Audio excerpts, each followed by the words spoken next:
Thank you very much, Madam Deputy Speaker. I do welcome the fact that we have all schools going back on the 8th of March, and frankly, bearing in mind the circumstances, I don't think the government had much alternative than to outline the plan it has for assessment. I'm sure there'll be some shortcomings with it, but frankly, I don't think there's any alternative that wouldn't have its own shortcomings, and that's just the reality of the situation. In terms of school closures and the impact it's had, I mean, we know that from a lot of studies that it tends to have been the most disadvantaged, have been impacted the most. I'd like to say one word about the Roma community in Ipswich, which is a group which, for all of the pupils, English is not their first language, and a lot of schools in Ipswich are making real progress before the pandemic, and unfortunately that has gone backwards. And actually their levels of participation in online learning has been below the average for the town, so I really think that we're looking at catch-up. You know, pupils who don't have English as a first language, you know, that really needs to be looked at. In terms of SEND, I mean, I sometimes feel like a bit of a broken record going on about SEND, and particularly dyslexic pupils, dyspraxic pupils, but I make no apology for mentioning it again here today. We know that often they struggle with online learning. We know that those with EHCP plans have often been eligible to go to school, but not those who don't have those plans.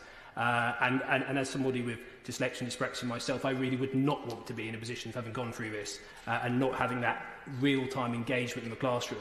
And often actually not enough engagement online either. So a point about the assessment methods. As somebody who used to quite like exams as a dyspraxic pupil, because I didn't learn in the same way as everybody else. I wasn't a conventional learner. Often my teachers thought I was a bit backwards in class, but I'd sort of surprise people at the exam because I could consolidate my knowledge, go away, do my own thing, come out, perform. So I do think that when the teachers in the schools are deciding whether there should be tests or not, I actually think some of the people should feed into that. And because actually I would have been the people saying, please, I would like a test to inform so I'd like that to be reflected upon by the Minister. Finally, in terms of skills and apprenticeships, I was incredibly excited about the FE white paper.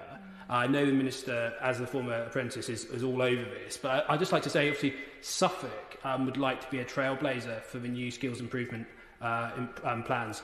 And you know, it's myself and my honourable friend member for Waveney who's also backing this, because we both represent communities where there are pockets of real deprivation. And I'm lost at the number of times I've spoken to businesses who say, look, we have good skilled jobs coming down the pipeline, but we don't have people locally with the skills to take these jobs.